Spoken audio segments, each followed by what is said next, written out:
하나님 말씀 잠언 29장입니다. 잠언 29장. 자주 책망을 받으면서도 목이 곧은 사람은 갑자기 패망을 당하고 피하지 못하리라. 의인이 많아지면 백성이 즐거워하고 악인이 권세를 잡으면 백성이 탄식하느니라. 지혜를 사모하는 자는 아비를 즐겁게 하여도 창기와 사귀는 자는 재물을 잃느니라. 왕은 정의로 나라를 견고하게 하나 뇌물을 억지로 내게 하는 자는 나라를 멸망시키느니라. 이웃에게 아첨하는 것은 그의 발 앞에 그물을 치는 것이니라. 악인이 범죄하는 것은 스스로 올무가 되게 하는 것이나 의인은 노래하고 기뻐하느니라. 의인은 가난한 자의 사정을 알아주나 악인은 알아줄 지식이 없느니라. 거만한 자는 성음을 요란하게 하여도 슬기로운 자는 노를 그치게 하느니라. 지혜로운 자와 미련한 자가 다투면 지혜로운 자가 노하든지 웃든지 그 다툼은 그침이 없느니라. 피 흘리기를 좋아하는 자는 온전한 자를 미워하고 정직한 자의 생명을 찾느니라. 어리석은 자는 자기의 노를 다 드러내어도 지혜로운 자는 그것을 억제하느니라. 관원이 거짓말을 들으면 그의 행위들은 다 악하게 되느니라. 가난한 자와 포악한 자가 섞여 살거니와 여호와께서는 그 모두의 눈에 빛을 주시느니라. 왕이 가난한 자를 성실히 신원하면 그의 왕위가 영원히 견고하리라. 채찍과 꾸지람이 지혜를 주거늘 임의로 행하게 벼르둔 자식은 어미를 욕되게 하느니라. 악인이 많아지면 죄도 많아지나니 의인은 그들의 망함을 보리라. 내 자식을 징계하라. 그리하면 그가 너를 평안하게 하겠고 또 내 마음에 기쁨을 주리라. 묵시가 없으면 백성이 방자히 행하거니와 율법을 지키는 자는 복이 있느니라. 종은 말로만 하면 고치지 아니하나니 이는 그가 알고도 따르지 아니함이니라. 내가 말이 조급한 사람을 보느냐 그보다 미련한 자에게 오히려 희망이 있느니라. 종을 어렸을 때부터 곱게 양육하면 그가 나중에는 자식인 채 하리라. 노하는 자는 다툼을 일으키고 성내는 자는 범죄함이 많으니라. 사람이 교만하면 낮아지게 되겠고 마음이 겸손하면 영예를 얻으리라. 도둑과 착하는 자는 자기의 영혼을 미워하는 자라. 그는 저주를 들어도 진술하지 아니하느니라. 사람을 두려워하면 올무에 걸리게 되거니와 여호와를 의지하는 자는 안전하리라. 주권자에게 은혜를 구하는 자가 많으나 사람의 일의 부작정은 여호와께로 말미암느니라. 불의한 자는 의인에게 미움을 받고 바르게 행하는 자는 악인에게 미움을 받느니라. 아멘. 아멘. 새벽기도 나오는 여러분에게 성령님께서 은혜와 말씀을 깨달는 영감을 주시기를 축원합니다. 할렐루야. 부흥회 때 가게에 흐르는 저주에 대해서 얘기를 했어요. 근데 거기에 흐르는 그 가게에 흐르는 저주는 잘못된 내용입니다. 잘못된 내용이에요. 그러니까 우리 전인주의에서 가게에 흐르는 저주를 가르쳐 드렸는데 기억이나 하시는지 모르겠어요. 이번 부흥사가 오셔서 하신 그 말씀은 잘못된 겁니다. 성경을 잘못하신 거예요. 그래서 여러분이 성경 공부를 하는 게 중요하다는 겁니다. 성경을 많이 하셔야 돼요. 그리고 바르게 하는 게 중요해요. 바르게. 룻기는 룻의 그 신앙을 칭찬하기 위해서 쓴 책이에요. 룻기는 룻의 그 모압 여자 룻이 이렇게 이방 여자가 구약 시대 때 하나님을 잘 섬겨서 복 받았다. 그 얘기를 쓴 책이 룻기예요. 그래서 성경으로 채택이 된 거예요. 그런데 이번에 강사 목사님이 실수하신 게 룻이 음란이 내려와 가지고 다윗의 증조 할머니인데 다윗에게까지도 크게 내려왔다. 이렇게 설교를 하셨어요. 나는 그때는 이제 아무 말 할 수가 없지만 이제 시간이 지났으니까 여러분에게 바르게 정리를 해줘야죠. 절대 그렇지 않습니다. 룻은 음란한 여인이 아니에요. 정결한 여인입니다. 어디 성경에 룻이 음란하다고 나온 데가 단 한 구절이라도 비슷하게라도 나온 데 있으면 나한테 가져와요. 내가 사과를 드릴 테니까. 룻은 정상적으로 결혼했고 아이가 출생하지 못한 가운데 젊어서 가부가 된 여자라고요. 룻기를 읽어봐요. 그런데 시어머니를 잘 공경하기 위해서 자기 젊음을 불태워서 모함 여자가 베들레헴으로 이주해 와가지고 시어머니를 잘 공경해서 소문이 잘 난 여자예요. 그래서 결국은 하나님이 그에게 특별한 은혜를 줘서 믿음 좋은 보아스와 결혼하게 하시고 그의 후손에서 다윗이 나오고 그의 족보에 예수님이 올라가도록 축복받은 여인 중에 하나예요. 그런데 그걸 가늠한 여자라고 딱 하는데 저는 마음이 찡 아팠어요. 저러면 안 되는데. 그리고 가하게 흐르는 저주는 그렇게 흐르는 게 아니에요. 그래서 여러분이 이 시대에 정말 성경을 바르게 배우는 것 굉장히 중요한데 다 자기가 바르다고 그러니까 누가 바른지 여러분은 구분 못해요. 다 자기가 바르다는데 누가 바른지를 어떻게 아세요? 모르죠. 그래서 마지막 시대나 옛날이나 지금이나 사람 잘 만나는 게 복이요. 부부간에도 사람 잘 만나는 게 복이요. 그렇죠? 직장에 가서도 사람 잘 만나는 게 복이고, 교회 나와서도 사람 잘 만나는 게 복이고, 못 만나면 복이 없는 거예요. 인간관계는 어디를 가든지 사람 잘 만나는 게 복이에요. 잘못 만나면 복을 못 받는 거예요.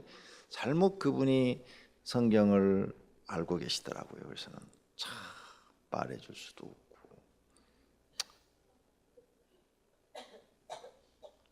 그 우리 교인들한테 내가 바르게 가르쳐야 돼요. 가게의 저주는 그렇게 흐르는 거 아니에요. 가게의 저주는 분명히 있어요. 아담의 아들 가인과 아벨이 제사에 실패를 져서 저주를 받죠. 그래서 하나님이 그에게 저주를 내렸어요. 그래서 그의 후손은 다 저주의 자손이 되는 거죠. 이게 가게에 흐르는 저주예요. 창세기부터 있는 거예요. 계속 이 가게에 흐르는 저주는 있는데 그걸 끊을 수 있는 게 있어요. 끊을 수 있는 거. 가게에 흐르는 저주가 아무리 있을지라도 간단해요. 끊는 건. 여러분이 하나님 잘 믿어버리면 끊어져요. 아무것도 성경에 뭐 다른 거 없어요. 내가 하나님 잘 믿어버리면 지금까지 내려오는 가게의 저주가 탁 끊어지고 축복으로 바뀌어요. 그런데 내가 하나님 잘 믿었어요. 내 자식 때가 또 하나님 잘못 믿어버리면 거기서부터 또 가게의 저주가 또 내려가. 그런데 내가 하나님 잘 믿고 내 자식 때한테 하나님을 잘 믿도록 가르쳐 놓으면 가게의 축복은 또 내려가는 거예요. 그래서 십계명 제2계명에 나를 사랑하고 내 계명을 지킨 자에게는 1000대까지 은혜를 베푼다고 그랬어요. 그런데 하나님의 계명을 지키지 않고 하나님을 사랑하지 않는 자는 3, 4대까지 저주가 임한다고 그랬어요.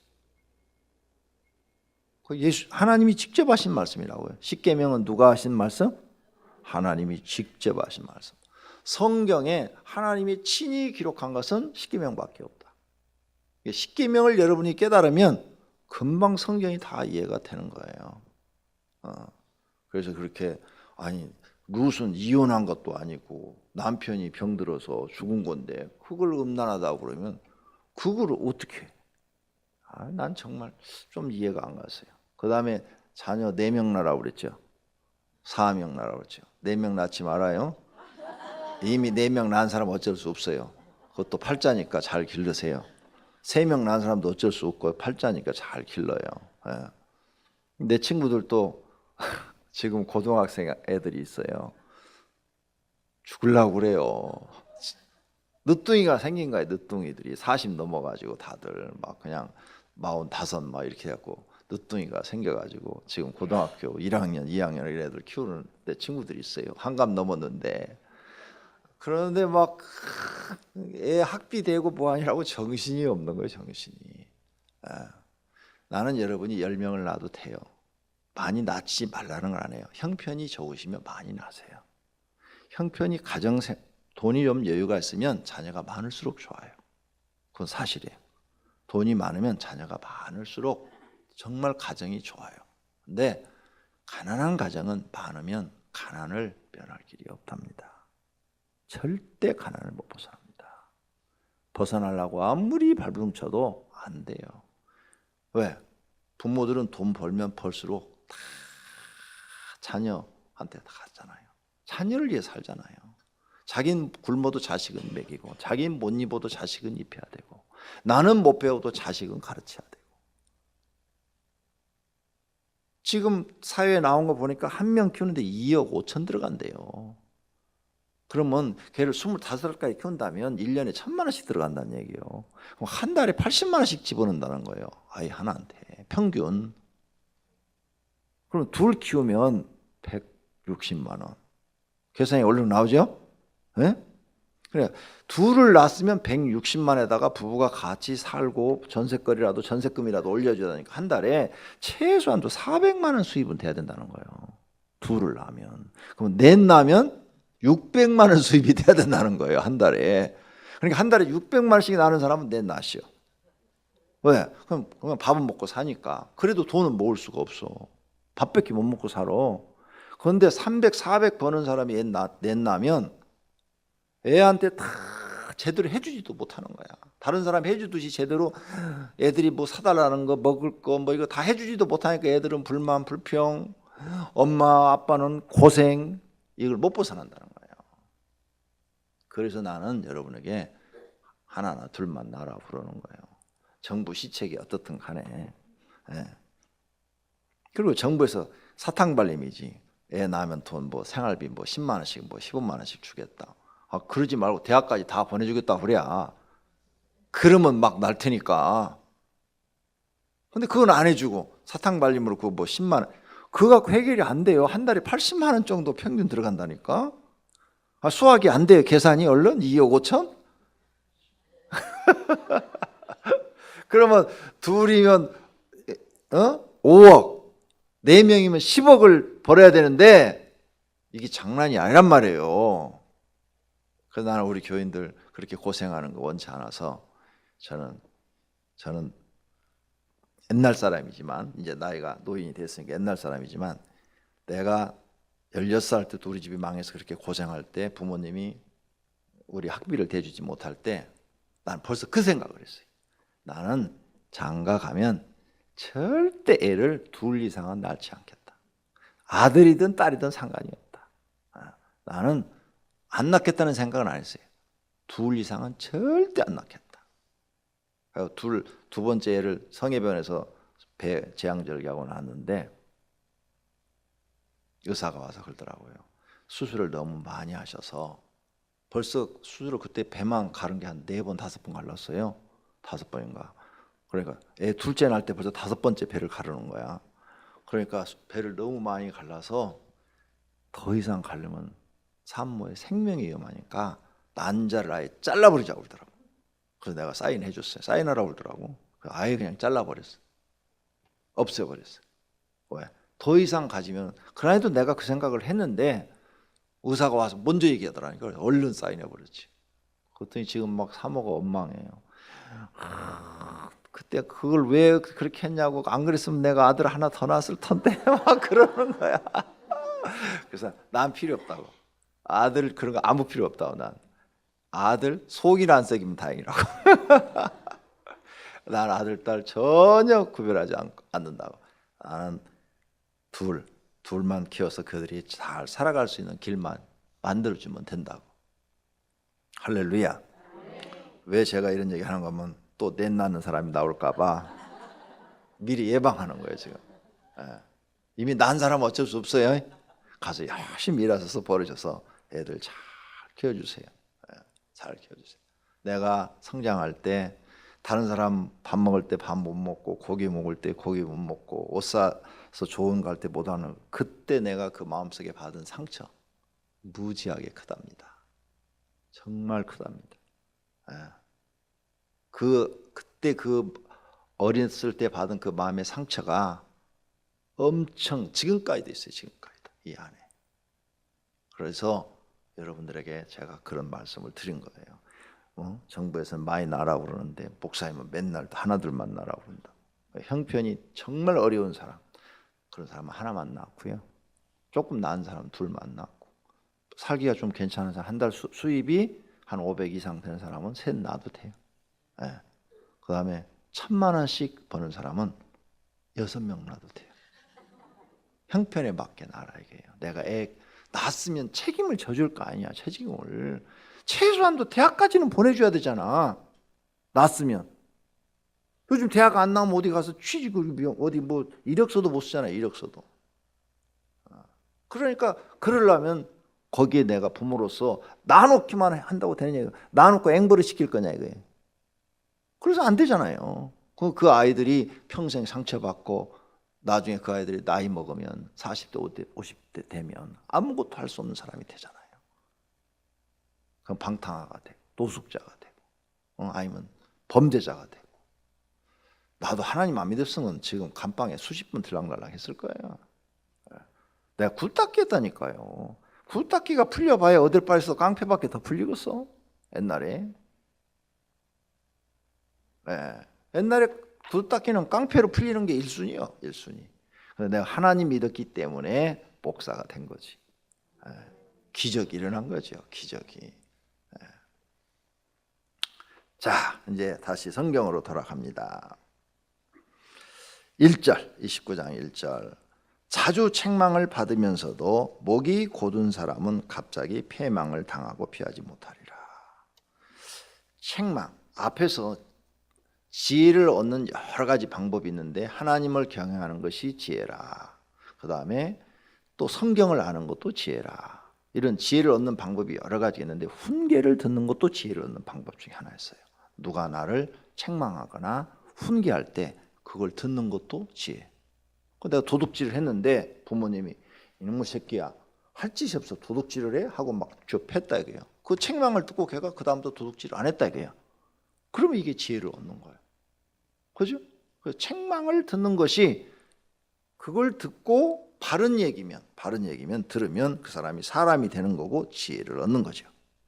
그런데 책망을 받으면서도 목이 곧은 사람, 이건 전혀 안 듣는 사람을 얘기하는 거예요. 전혀 안 듣는 사람. 이 목이 곧다는 이야기를 출애굽기에 보면 많이 나와요. 모세가 말을 하는데 이스라엘 백성이 목이 곧고 뻣뻣한 사람 이렇게 말해요. 목이 곧고 뻣뻣한 백성들이요. 목이 곧고 뻣뻣하다고 이스라엘 사람들. 왜? 모세가 아무리 말해도 말을 안 듣는다 이게. 그러니까 책망을 해도 말을 듣지 않는 사람을 목이 곧은 사람이다. 네. 목이 이렇게 굳었단 말이에요. 뻣뻣이 굳었고 누가 말해도 이거 안 고친다 이거지. 네. 그런 사람은 뭐라고요? 패망을 당하고 피하지 못하리라. 그렇죠. 책망은 뭐예요? 잘못한 사람한테 하는 게 책망이거든요. 잘못했을 때 책망을 하면은 아 내가 잘못했구나 하고 고치면 지혜를 얻는데 고치지 않고 계속 그 잘못한 것을 저지르면 결국은 그 사람은 패망이 자기에게 찾아오는 거죠. 어른이나 아이나 할 것 없이 누구든지.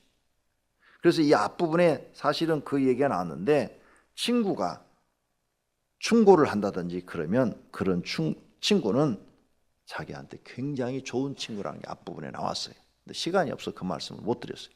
여러 번 나왔어요. 여러 번. 그래서 여러분 같은 성도들이나 집사님이나 누가 조용하게 집사님 그렇게 하면 안 돼. 그건 하나님의 죄야.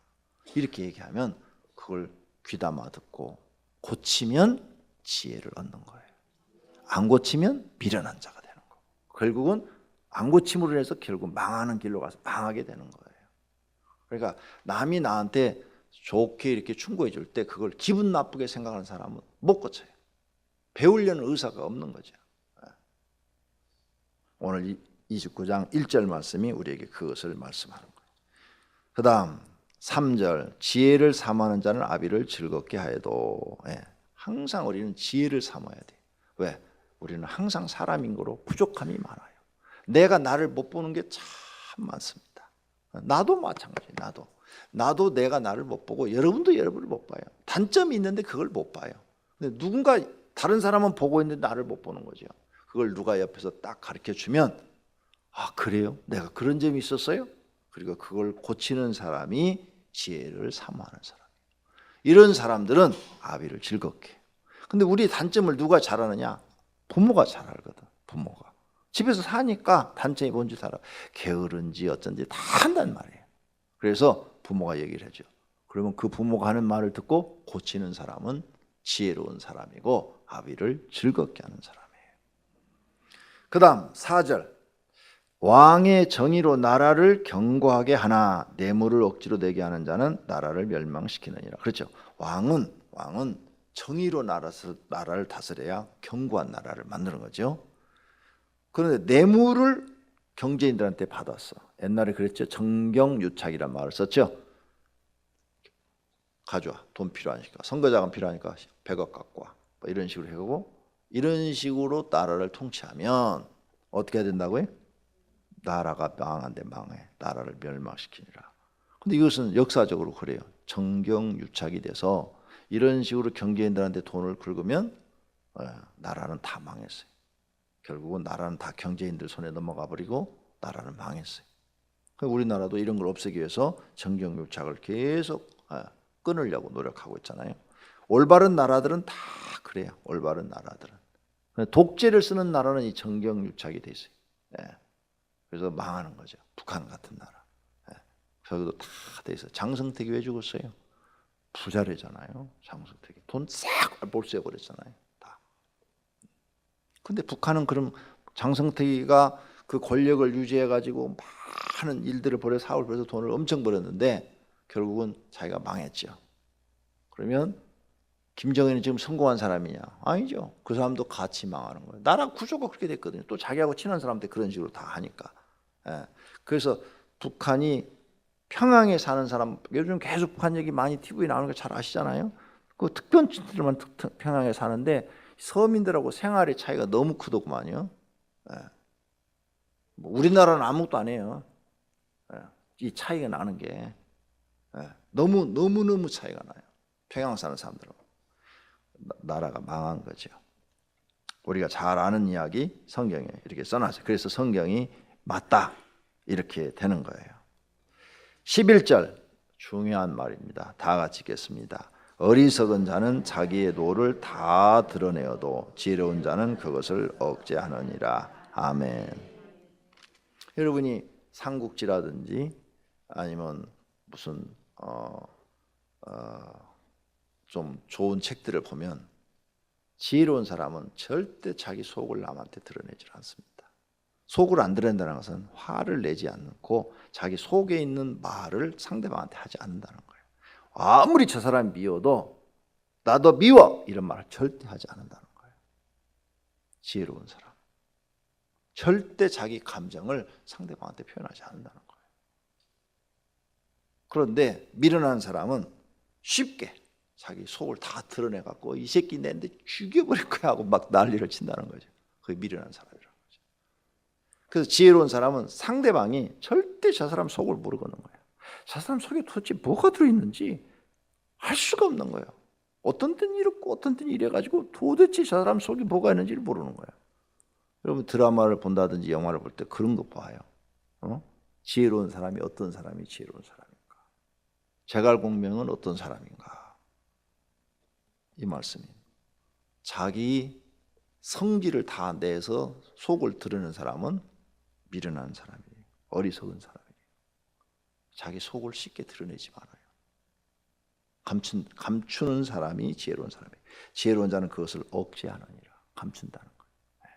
부부간에도 서로 속 다 드러내지 말아요. 절대적으로. 끝까지 비밀로 간직해야 될 것은 죽을 때까지 비밀로 가야 돼요. 이제 결혼해서 한 10년 살았다고 옛날에 있었던 일 막 떠버려놨다가는 이혼으로 가요. 총각 때 막 바람 피고 다니는 거 막 그냥 자랑했다가는 원수 맺는 거예요. 절대로 자기 속을 좀 억제할 수 있는 그런 사람이 지혜로운 사람이다. 성경을 보고 배우면 도움이 될 줄로 믿습니다. 그 다음 15절 채찍과 꾸지람이 지혜를 주거늘 임의로 행하게 버려둔 자식은 어미를 욕되게 하느니라. 요즘은 이 가정교육이 안 돼서 이게 안 되잖아요. 이게 안 돼서 정말 아이들 심각한 문제예요. 심각한 문제. 통제가 안 돼요. 그래서 요즘 막 그냥 사회 문제예요. 아주. 근데 이상한 건요. 이렇게 사회 문제가 돼서 애들이 통제가 안 되는데 정부에서는 맨날 교육하면서 학교의 정규 과목에 인성 교육은 안 집어넣어. 이해가 안 가요. 그렇게 뭐 교육하면서 인성 교육이 없어져. 도덕 점수를 좀 책을 좀 더 세밀하게 만들어 가지고 초등학교만 가르치지 말고 중학교, 고등학교, 대학교까지 가르쳐서 일반 교양 과목을 가르쳐서 교양 점수 안 나오면 졸업장 안 준다. 그러면 열심히 배우고 그렇게 살면 좀 사람이 좀 만들어질 텐데 없어져 버리잖아요. 도덕책이라는 것이 중학교 가면 없어지잖아. 지금 초등학교는 있어요? 있다면 중학교 가면 없어지잖아. 이제 돈 버는 것만 가르치네. 돈 버는 쪽으로만. 그러니까 애들이 인격이 형성이 안 되니까 사회가 엉망돼. 그리고 부모님이라도 그걸 가르쳤네. 부모님도 먹고 살기 바쁘니까 애들을 가르칠 시간 없어요. 그러잖아요. 옛날에는 부인이 집에 있어서 아이들 교육을 맡고 남자는 나가서 벌어서 먹고 살았어요. 근데 지금은 그게 아니잖아요. 남자 여자 다 나가서 돈을 벌잖아요. 피곤한데 애들을 가르칠 시간이 어디 있어. 그냥 학원 가라, 학교 가라, 돈 주고 과자 사주고 용돈 주고 그러면 끝이야. 못 가르쳐요. 하고 싶어도 안 돼. 시간이 없어. 집에 있어야 뭐 애들을 뭐 가르치죠. 먹고 살기 바쁜데. 그러니까 애들이 엉망. 이 교육이 안 되는 거죠. 채찍과 꾸지람 이걸 못해. 못하니까 아이들이 지 맘대로 커. 그러니까 이제 애들이 막 사춘기 넘어가 10대 후반기 가면 막 지 맘대로 커갖고 부모 속을 빡빡 썩이지 아주 그냥. 이런 세상이 돼가고 있어요. 근데 여러분이 그래도 그렇게 바빠도 여러분 아이를 바르게 키우려면 잘한 것은 칭찬해주고 잘못한 것은 반드시 꾸지람을 줘야 됩니다. 이거 못하시면 애들이 무엇이 잘못이고 잘한 건지를 몰라요. 네? 그러니까 나도 한진 아빠도 그랬다니까. 초등학교 한 6학년 정도 되는 애가 담배를 피우고 있길래 야 임마 니 조그만 애가 무슨 놈 담배냐 그랬더니 아저씨가 뭔데 그래요? 나한테 이러더라니까.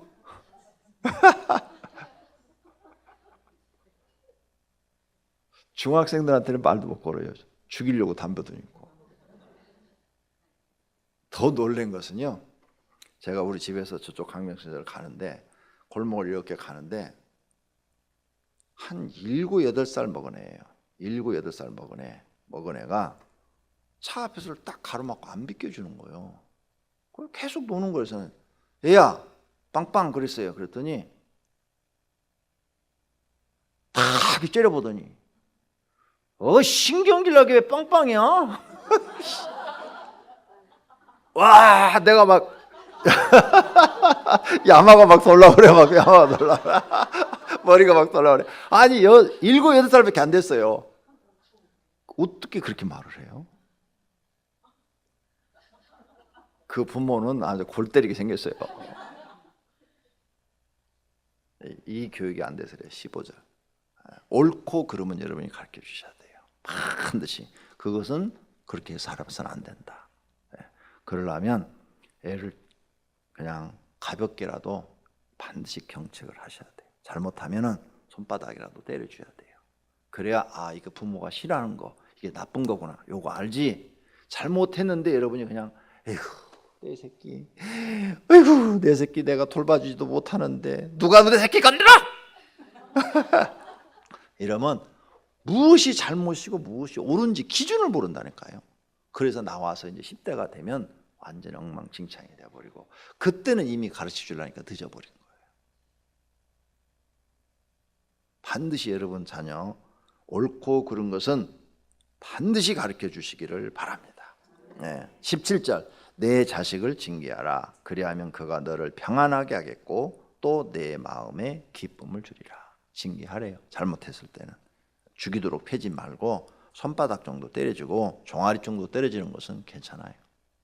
제발 때릴 때 애를 때릴 때도 막 감정으로 때리지 말고 이성을 갖고 교육하기 위해서 때려주면 애들이 부모한테 악감정을 안 가져요. 내가 잘못해서 맞는구나. 이렇게만 해주면 여러분, 우리 아이들은 바른 길로 갈 줄로 믿습니다. 20절, 내가 말이 조급한 사람을 보느냐, 그보다 미련한 자에게 오히려 희망이 있느니라. 말이 조급한 사람, 그러니까 막 무슨 일을 말을 해놓고 막 빨리 막 그걸 막 하려고, 이거 빨리 해야 돼, 빨리 해야 돼, 안 하면 안 돼, 막 이거 빨리 가서 계약해야 돼, 빨리 계약해야 돼, 이런 사람들, 그런 사람을 가르치는 것보다 미련한 사람 가르치는 게 낫디야. 그러니까 조심해요. 내가 혹시 그런 사람 아닌가? 성질이 급한 사람, 그런 사람 가르치는 것보다 미련한 사람 가르치는 게 오히려 낫대. 그 사람한테 더 희망이 있대. 그러니까 여러분, 성질 조급한 거 좋은 거 아니에요. 돌다리도 두들겨가려는 그런 성품으로 바꾸셔야 돼. 왜? 우리 바깥에만 번쩍 나가면 온 세상이 다 사기꾼이요. 안 그래? 교회 바깥에 나가면 온 세상이 다 사기꾼. 그러니까 돌다리도 들고 가셔야 돼요. 절대 조급하게 하지 말고, 공짜 없어. 공짜는 없어. 그러니까 뭔가 뭐 횡재한다는 얘기, 뭐 공짜, 그런 얘기 들걸랑 아예 귀담아 듣지도 말아요. 공짜는 없다. 거의 다 거기에 속아서 다 망해. 공짜는 없어요. 세상에 공짜는 없습니다. 그 다음 21절, 종을 어렸을 때부터 곱게 양육하면 그가 나중에 자식인 자리라. 그러니까 종은 채찍과 당근을 같이 줘야지, 당근만 계속 주면 나중에 이게 지가 종인지 자식인지 분별을 못하고 자식인 체 한다는 거예요. 여러분, 이게 리더십이 여기 지금 나오는데, 리더십, 회사 사장도 사원들한테 채찍도 주고 당근도 주고 이래야지 잘만 대접해주면 나중에 이게 지가 사장인 줄 안다는 거예요. 리더십 문제 지금 나온 거예요. 이게 리더십. 여러분이 리더십 있는 사람이 되려면 반드시 아랫사람한테는 일도 시킬 줄 알고, 야단도 할 줄 알고, 칭찬도 할 줄 알고, 잘하면 상도 줄 줄 알고, 잘못하면 벌도 줄 줄 알고, 그래야 그게 리더십이라는 게 생기는 거지, 무조건 잘해주는 것은 절대 리더십이 안 생기는 거예요. 나중에 그 사람이 오만해져 가지고 머리 꼭대기 앉는다니까. 그 말이에요. 그러니까 리더십을 여러분이 분명히 길러야 돼요. 그래서 반드시, 리더십이라는 것은 어디서 나오느냐? 야단도 할 줄 알고, 칭찬도 할 줄 알고, 벌도 줄 줄 알고, 상도 줄 줄 알고, 거기서 리더십이 나오는 거예요. 부모도 자녀를 교육하고 리더십을 하려면 그래요. 여러분이 앞으로 회사를 하려면 반드시 이 두 가지를 적절하게 잘 써야 돼요. 이거 쓸 줄 모르면 리더십은 절대 생기지 않아요. 좋은 사람은 나중에 사기당해도 다 망해. 벌었다가도 다 없어져. 사람이 좋아가지고 막 돈이 들어왔다가도 어느 날 갑자기 싹 그냥 다 잃어버려. 그러니까 반드시 이런 말씀을 듣고, 그렇구나, 야, 이 말 속에 그런 뜻이 있구나 하고 볼 수 있어야 돼요. 할렐루야. 23절, 사람이 교만하면 낮아지게 되겠고 마음이 겸손하면 영예를 얻느니라. 26절, 주권자에게 은혜를 구하는 자가 많으나 사람의 일의 작정은 하나님께로 말미암느니라. 할렐루야. 그러니까 우리는 하나님이 최종 결정권을 갖고 있다는 거죠. 오늘 새벽도 결정권을 갖고 계시는 하나님, 나를 도와주시고 나를 축복하여 쓰시옵소서. 기도하시기를 바랍니다. 기도하십시다. 하나님, 감사합니다. 오늘 또 주님 앞에 11조원금 130만 원의 건축원금을 드리신 분, 감사한금 1천 번제물을 받으시었고 하늘의 창고에 쌓으시며 30배, 60배, 100배로 축복해 주시옵소서. 예수님의 이름으로 기도드립니다. 아멘.